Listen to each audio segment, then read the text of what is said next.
लोकयन्ति यं श्यामसुन्दरमचिन्त्य गुणस्वरूपम् गोविन्दमादिपुरुषं तमहं भजामि।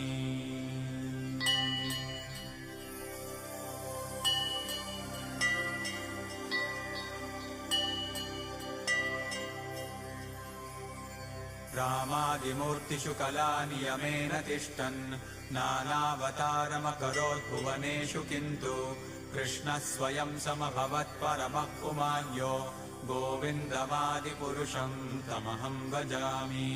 यस्य प्रभा प्रभवतो जगदण्डकोटिस्वशेषवसुधादिविभूतिभिन्नम् तद्ब्रह्म निष्कलमनन्तमशेषभूतम् गोविन्दमादिपुरुषं तमहं भजामि। माया हि यस्य जगदण्डशतानि सूते त्रैगुण्यतद्विषयवेदवितायमाना सत्त्वावलम्बि परसत्